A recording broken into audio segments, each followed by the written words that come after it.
ಕನ್ನಡದಲ್ಲಿ ಒಂದು ಶಬ್ದ ಇದೆ, ಅದರ ಹೆಸರು ತುಂಬ ಅಂತ. ತುಂಬ ಇಂಗ್ಲೀಷ್ನಲ್ಲಿ ಅದಕ್ಕೆ ಅನೇಕ ಅರ್ಥಗಳಿವೆ. ತುಂಬ ಅಂದರೆ ಅನೇಕ ಅರ್ಥಗಳಿವೆ. ಒಂದು ಎ ಲಾಟ್ ಆಫ್ ಅಥವಾ ಲಾಟ್ಸ್ ಆಫ್, ಎರಡನೇದ್ದು ಮಚ್, ಮೂರನೇದ್ದು ವೆರಿ, ನಾಲ್ಕನೇದ್ದು ಎಕ್ಸೆಸಿವ್. ಹೀಗೆ ಹಲವಾರು ಅರ್ಥಗಳು ಈ ತುಂಬ ಅನ್ನುವ ಶಬ್ದಕ್ಕೆ ಇವೆ. ಅವುಗಳನ್ನು ನಾವು ವಾಕ್ಯ ರೂಪದಲ್ಲಿ ಹೇಗೆ ಬಳಸುವುದು ಅಂತ ಕಲಿಯೋಣ.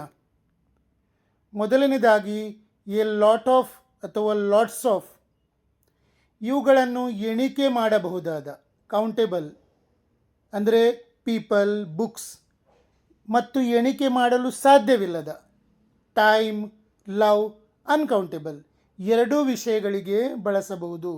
ಎಣಿಕೆ ಮಾಡಲು ಸಾಧ್ಯವಿರುವ ಮತ್ತು ಎಣಿಕೆ ಮಾಡಲು ಸಾಧ್ಯವಿಲ್ಲದ ಎರಡು ವಿಷಯಗಳಿಗೆ ಎ ಲಾಟ್ ಆಫ್ ಅಥವಾ ಲಾಟ್ಸ್ ಆಫ್ ಈ ಎರಡು ಶಬ್ದಗಳನ್ನು ಬಳಸಬಹುದು.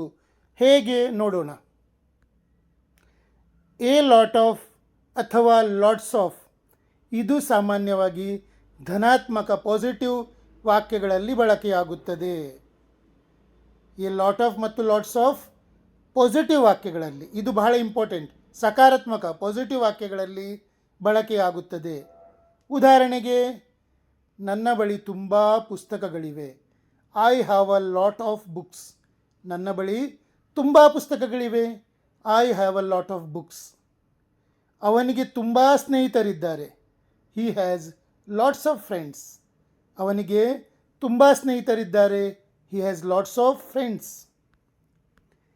ನಮಗೆ ತುಂಬ ಸಮಯವಿದೆ. We have a lot of time. ನಮಗೆ ತುಂಬ ಸಮಯವಿದೆ.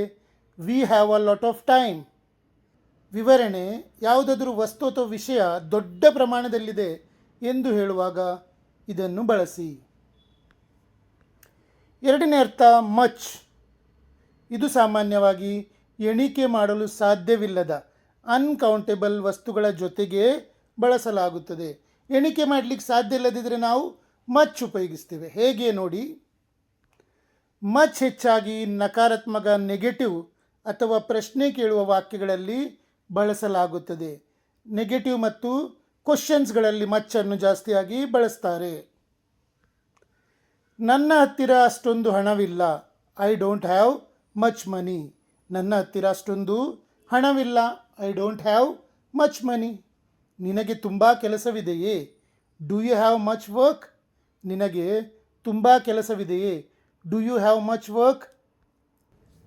ಅವನು ಅಷ್ಟೇನು ಮಾತನಾಡಲ್ಲ. He doesn't talk much. ಅವನು ಅಷ್ಟೇನು ಮಾತನಾಡಲ್ಲ. He doesn't talk much. ವಿವರಣೆ, ದ್ರವ ಪದಾರ್ಥಗಳು, ಹಣ ಅಥವಾ ಕೆಲಸದಂತಹ ವಿಷಯಗಳ ಬಗ್ಗೆ ಮಾತನಾಡುವಾಗ ಮಚ್ ಬಳಸಲಾಗುತ್ತದೆ. ಟೂ ಮಚ್, ಮಿತಿ ಮೀರಿದ. ಇದು ಮಿತಿ ಮೀರಿದ ಅಥವಾ ಅಗತ್ಯಕ್ಕಿಂತ ಹೆಚ್ಚು ಎಂಬ ಅರ್ಥವನ್ನು ನೀಡುತ್ತದೆ. Too much. ಟೂ ಮಚ್ ಇದು ಸಾಮಾನ್ಯವಾಗಿ ನಕಾರಾತ್ಮಕ ಭಾವನೆಯನ್ನು ವ್ಯಕ್ತಪಡಿಸುತ್ತದೆ.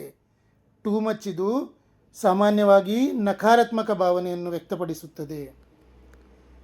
ವಾಕ್ಯಗಳಲ್ಲಿ ನೋಡುವುದಾದರೆ, ಕಾಫಿಯಲ್ಲಿ ಸಕ್ಕರೆ ತುಂಬ ಜಾಸ್ತಿಯಾಗಿದೆ. There is too much sugar in the coffee. ಕಾಫಿಯಲ್ಲಿ ಸಕ್ಕರೆ ತುಂಬ ಜಾಸ್ತಿಯಾಗಿದೆ. There is too much sugar in the coffee. ಅವನು ತುಂಬ ಮಾತನಾಡುತ್ತಾನೆ. ವಾಚಾಳಿ. He talks too much. ಅವನು ತುಂಬ ಮಾತನಾಡುತ್ತಾನೆ.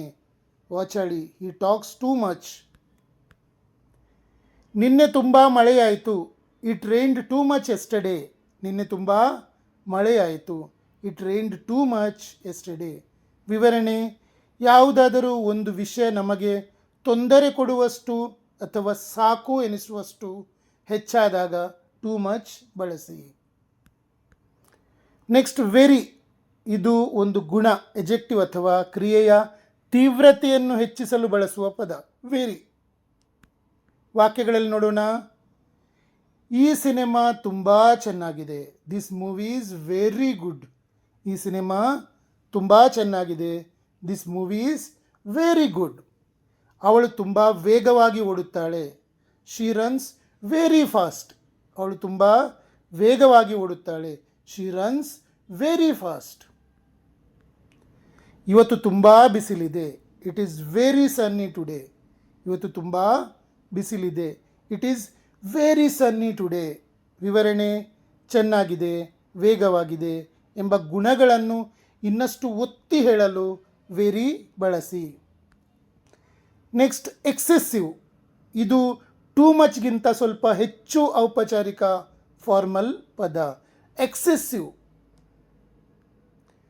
ಎಕ್ಸೆಸಿವ್ ಇದು ಮಿತಿಯನ್ನು ಮೀರಿದ ಅಥವಾ ಹಾನಿಕಾರಕವಾದ ಹೆಚ್ಚಿನ ಪ್ರಮಾಣವನ್ನು ಸೂಚಿಸುತ್ತದೆ.